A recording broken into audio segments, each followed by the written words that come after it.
네, 합수정보통신부 걸어서 세계 속으로 PD 안지현입니다.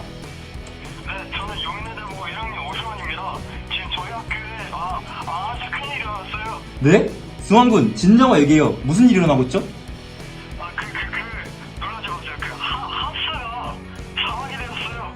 네? 네? 이건 특종이군요. 당장 달려가겠습니다.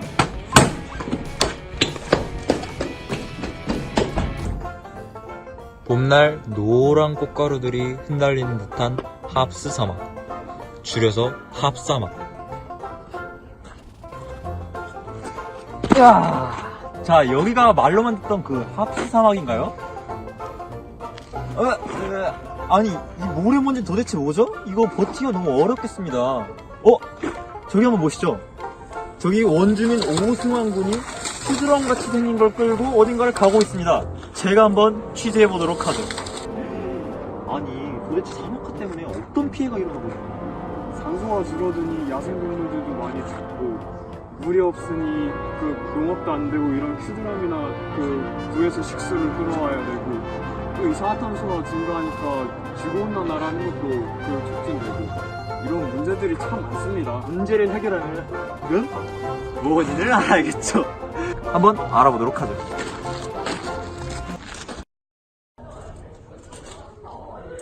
잠깐!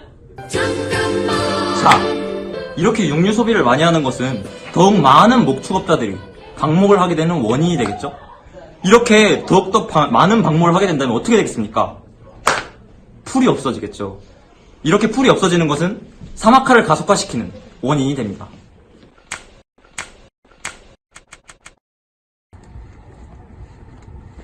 잠깐만! 자, 이렇게 나무를 베고 있는 이 오승환 군의 모습이 보입니다. 자, 이렇게 나무꾼들이 나무를 베다 보면 사막화를 가속화시키게 되는 것이죠. 여기가 그 사막화를 가속화시키는 것을 방지시킬 수 있는 그런 멋있는 곳이라는데 그곳이 맞나요? 당연하죠. 그럼 한번 얘기 한번 들어볼게요. 먼저 일단 사막화를 해결하기 위해서 가장 중요한 것은 뭐니 해도 나무를 심는 것입니다.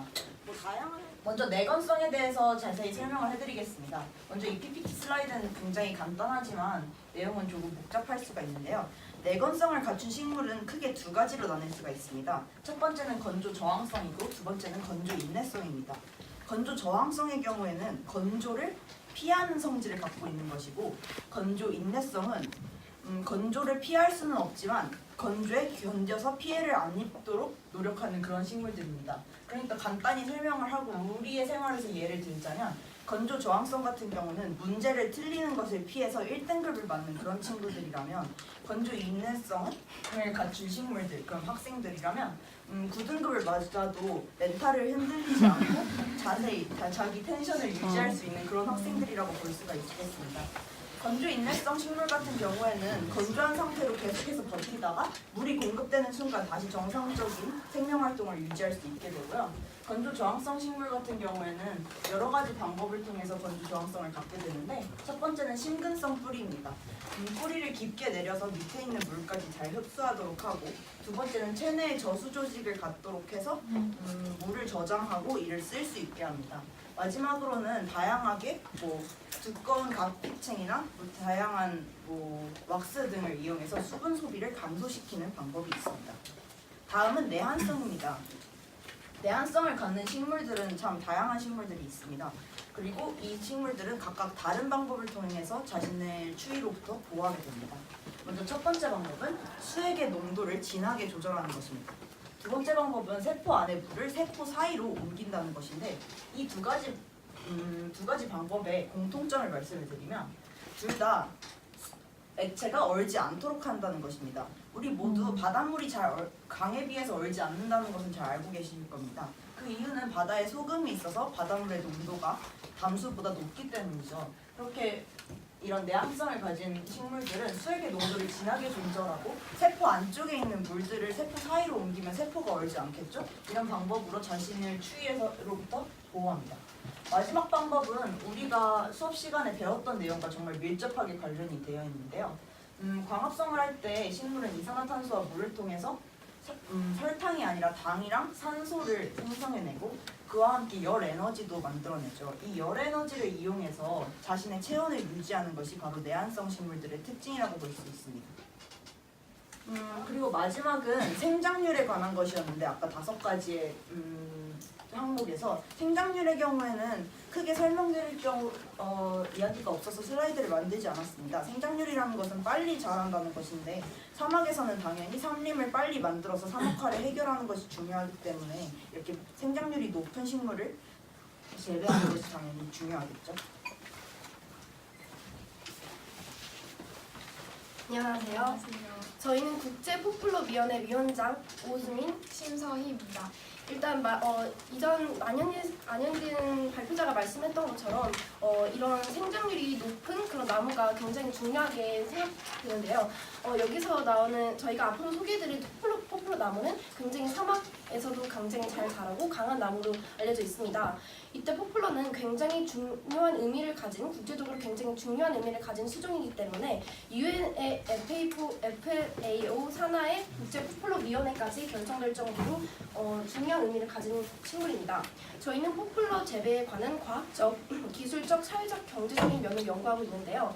본격적인 포플러 나무에 대한 장점, 특성을 설명하기 이전에 포플러 나무의 도입과 국내 현황을 간단히 알려드리고자 합니다. 다음으로 간단하게 국내에서의 현황을 설명해 드리겠습니다. 국내에서는 경제 발전과 더불어 1990년대 후반부터 포플러 조림이 거의 중단된 상태입니다. 그렇지만 최근 일부 지역, 충남 경기를 중심으로 포플러 나무가 쓰이고 있는데요. 특산 폐기물을 정화하기 위해서 포플러 조림이 점차 증가하고 있다고 합니다.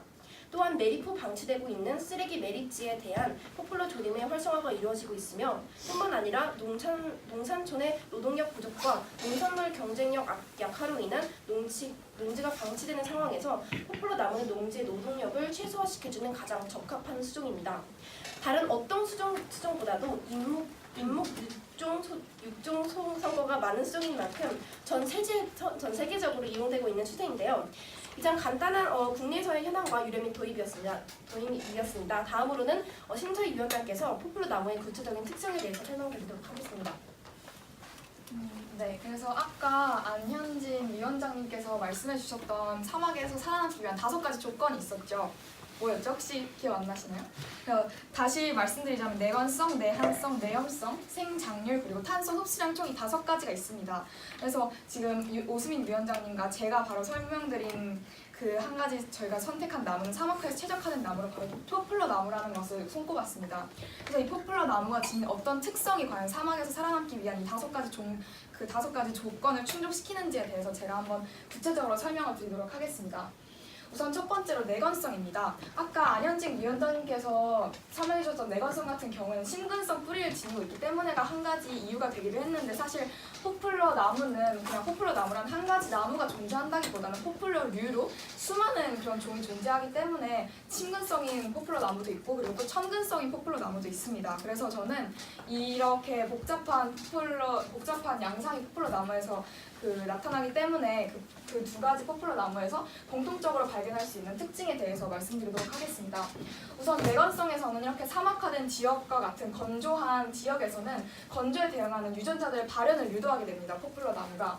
그래서 이러한 유전자들의 발현을 통해서 앱시스산이라는 호르몬을 분비를 하게 되고 이 앱시스산이라는 호르몬이 분비되게 된 이후에는 잎의 기공을 닫아 수분 손실을 최소화하기 때문에 사막과 같은 그런 건조한 지역에서는 아무래도 더 생존할 수 있는 확률이 높다는 것을 알 수 있습니다. 제가 마지막으로 제안드리고 싶은 발전 가능성은 아까 말씀드렸다시피 각각의 포플러 나무는 한 가지 알파 포플러 나무는 내건성에 조금 더 유리하고 베타 포플러 나무는 내염성에 각각 유리하고 이렇게 각각 따로 노는 경향이 있기 때문에 교잡종을 형성을 해서 형질 전환 포플러 나무를 만들어내고 있습니다. 그래서 최근엔 150만 가지의 형질 전환 포플러 나무를 개발할 정도로 많은 교잡종 재배를 이루고 있기 때문에 이런 형질 전환 포플러 나무를 이용한다면 사막화 지역에 최적화된 포플러 나무를 형성시킴으로써 아무래도 사막화 지역에 조금 더 도움이 될 수 있을 것이라고 생각을 했습니다. 네. 해수왕아.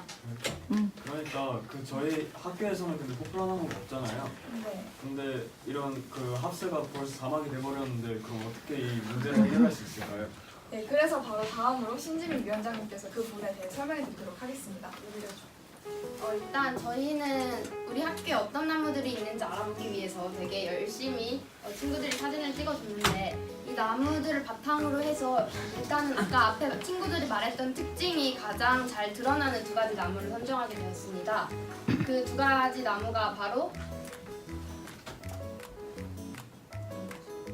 가지 나무가 바로 소나무와 벚나무인데 이 특징들은 아까 친구들이 말했던 거와 같은 거에서 높고 이거 탄소 흡수량과 같은 경우는 아까 본 것 같이 굉장히 내부 요인이 많기 때문에 평균적으로 계산했을 때 이런 특징들이 있었습니다. 그리고 이거는 둘이 이 소나무 뿌리 같은 경우에는 굉장히 깊게까지 뿌리가 되어 있고 벚나무 같은 경우는 뿌리가 지표면이 같기 때문에 소나무가 내건성이 높고 벚나무가 내건성이 낮은 특징을 가지게 됩니다.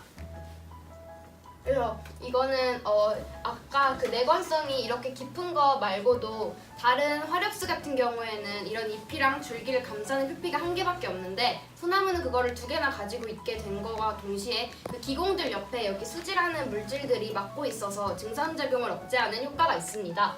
그래서 사실 이런 합수에서 그래서 지금 사막이 된 합수에서 현실적으로 가장 산림을 빨리 만들 수 있는 나무는 소나무라고 판단이 되었고요. 그리고 우리가 실생활에서 사막화를 해결하기 위해서는 사실 포플로나무와 소나무를 심는 걸 원래 직접 할 수는 없으니까 트리플래닛이라는 나무를 심는 앱을 이용하면 좋습니다. 그 트리플래닛이라는 앱은 우리가 그 앱을 이용해서 게임 같은 건데 나무를 심게 되면 그 회사들이 광고를 통해 얻은 수익을 통해 실제 사막에 나무를 심는 앱인데 우리가 이렇게 나무가 중요하다는 것을 알게 되었으니까 그렇게 우리가 실생활에서 필요한 방법을 이용하여 세계의 사막화를 없애는 데 같이 함께하면 좋겠습니다. 수고하셨어요.